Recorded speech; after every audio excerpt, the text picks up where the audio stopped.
पिछले पार्ट 4 में आपने देखा था कि कहानी एक ऐसे मोड़ पर पहुंच गई थी जहां सब कुछ बदल गया। लेकिन अब पार्ट 5 में जो होने वाला है वो आप सोच भी नहीं सकते। क्या असल हकीकत सामने आएगी या सब कुछ और भी उलझा जाएगा? इसलिए कहानी को आखिर तक लाजमी देखें और कमेंट में अपनी राय ज़रूर दें। तुम्हें अंदाज़ा भी नहीं कि मुझे तुम्हें दोबारा देखकर कितनी खुशी हो रही है, मेरी प्यारी, डिचस ने प्यार से कहा और आलिया का बाजू पकड़कर उसके साथ चलने लगी।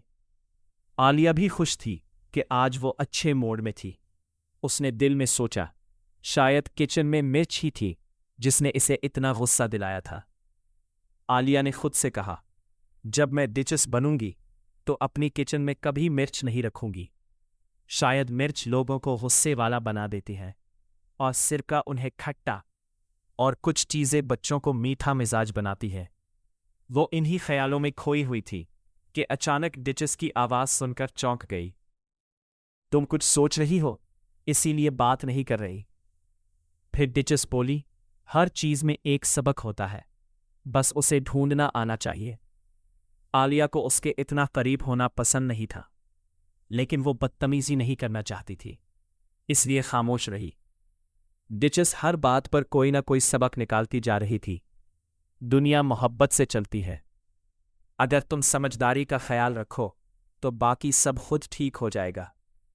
आलिया ने आहिस्ता से कहा, कुछ लोग कहते हैं कि हर किसी को अपने काम से काम रखना चाहिए। डिचस ने कहा, बात तो एक ही है। अजीब मिसालें, डिचस बोली। फ्लेमिंगो और सरसों दोनों काटते हैं। आलिया ने कहा, लेकिन सरसों तो परिंदा नहीं। डिचस फौरन मान गई, बिल्कुल ठीक, और इसका सबक है, जैसे लोग वैसे दोस्त। डिचस ने एक बहुत लंबी और पेचीदा बात कही जिसे आलिया समझ ही न सकी।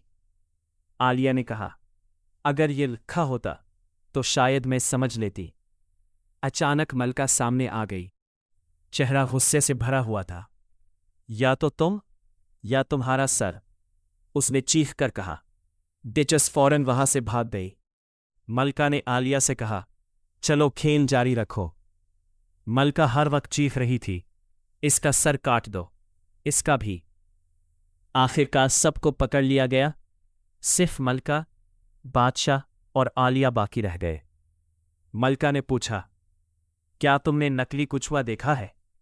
आलिया ने कहा, नहीं, वो क्या होता है?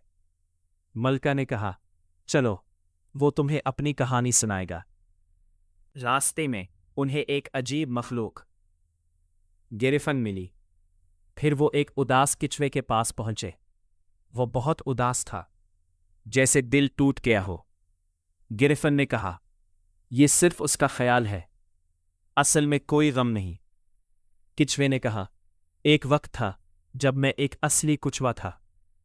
फिर उसने अपनी स्कूल की जिंदगी के बारे में बताया। वो समंदर में स्कूल जाते थे, अजीब मज़ामीन पढ़ते थे, जैसे reading and writing, ambition, distraction. Alia ने कहा, मैंने ये कभी नहीं सुना। गिरिफन ने कहा, अगर तुम नहीं जानती तो तुम सादा हो। आलिया थोड़ी शर्मिंदा हो गई। किचवे ने बताया, हम पहले दिन 10 घंटे पढ़ते थे, फिर 9, फिर 8। गिरिफन ने कहा, इसीलिए उन्हें लेसन्स कहते हैं, क्योंकि वो कम होते जाते हैं। नकली कुचवा गहरी सांस लेकर रो पड़ा। उसने अपने हाथ से आंखें साफ कीं और आलिया की तरफ देखा। वो कुछ कहना चाहता था, लेकिन रोने की वजह से उसकी आवाज़ रुक गई।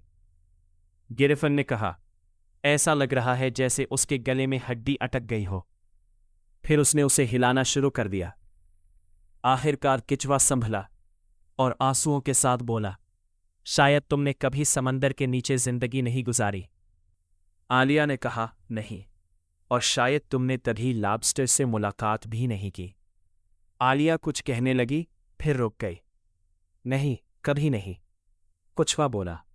तो फिर तुम्हें अंदाज़ा ही नहीं कि लॉबस्टर डांस कितना मज़ेदार होता है? आलिया ने पूछा, ये कैसा डांस है? ग्रिफिन ने बताया, सब पहले समंदर के किनारे लाइन में खड़े होते हैं।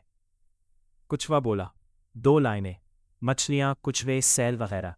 फिर सब जेलीफिश को रास्ते से हटाते हैं, फिर आगे बढ़ते हैं। हर एक के साथ एक लॉबस्टर होता है। ग्रिफिन ने जोर से कहा। फिर लॉबस्टर को समंदर में फेंक देते हैं कुचवा, और फिर इनके पीछे तैरते हैं ग्रिफिन, और कोलाबाजियाँ लगाते हैं।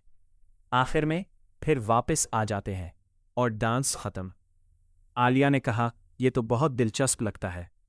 अजीब गाना कुचवा और ग्रिफिन ने डांस शुरू किया। वो आलिया के इर्द गिर्द घूमने लगे, कभी इसके पांव पर भी चढ़ जाते, और कुचवा एक उदास सा गाना गाने लगा। ये गाना एक मछली और घोंघे के बारे में था जो डांस करने की बात कर रहे थे। आलिया को गाना अजीब मगर दिलचस्प लगा। कुचवा बोला, तुमने मछलियाँ देखी होंगी? आलिया बोलने लगी, मैंने अक्सर इन्हें। फिर रुक गई। इसने कहा, हाँ, मैंने देखी है। कुचवा बोला, इनकी दम मन में होती है। ग्रिफिन ने अजीब वजाहत दी। वो लॉबस्टर के साथ डांस करते हैं, फिर समंदर में फेंके जाते हैं, इसीलिए इनकी दम मन में फंस जाती है। आलिया हैरान रह गई। ग्रिफिन ने पूछा, तुम जानती हो जूते कैसे चमकते हैं? आलिया ने कहा, पॉलिश से। ग्रिफिन बोला, समंदर में जूते मछली से साफ होते हैं। आलिया और भी कंफ्यूज हो गई। कुचवा बोला, कोई भी मछली बगैर मकसद के सफ़र नहीं करती। आलिया ने कहा, आपका मतलब पर्पस है? कुचवा बोला, मैं वही कह रहा हूं जो मैं कह रहा हूं। ग्रिफिन ने कहा, अब तुम अपनी कहानी सुनाओ। आलिया ने सुबह से अपनी सारी महामात सुनाना शुरू की। शुरू में वो थोड़ी घबराई हुई थी क्योंकि दोनों इसके बहुत करीब बैठे थे, लेकिन फिर वो हिम्मत पकड़ गई। जब इसने अजीब शायरी वाली बात सुनाई तो कुचवा बोला, ये बहुत अजीब है। ग्रिफिन ने कहा, खड़ी होकर कुछ सुनाओ, लेकिन इसका दिमाग अभी भी लॉबस्टर डांस में था। इसने नज़्म सुनाई, लेकिन अल्फाज बिल्कुल उल्टे सीधे निकले। ग्रिफिन बोला, ये तो पहले से मुख्तलिफ है। कुचवा बोला, ये तो बिल्कुल बेमानी लग रहा है। आलिया चुप हो गई और सोचने लगी, क्या कभी सब कुछ नॉर्मल होगा? ग्रिफिन ने कहा, एक गाना सुनाओ। कुचवा ने एक अजीब गाना शुरू किया। खूबसूरत सोप, गरम और मज़ेदार। वो उदास आवाज़ में गाता रहा, जैसे वाकई इसे सोप से बहुत मोहब्बत हो। आखिरकार अचानक नया मोड़। अचानक दूर से आवाज़ आई, मुकद्दमा शुरू हो रहा है। ग्रिफिन ने फौरन कहा, चलो। वो आलिया का हाथ पकड़कर भागने लगा। आलिया ने पूछा, कौन सा मुकद्दमा? लेकिन जवाब सिर्फ एक था, चलो। और वो तेज़ी से आगे बढ़ गए। पीछे से सिर्फ गाने की आवाज़ आ रही थी, खूबसूरत सोप, खूबसूरत सोप।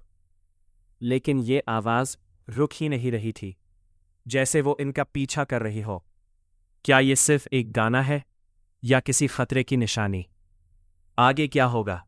लाइक करें, सब्सक्राइब करें और कमेंट में अपनी राय दें।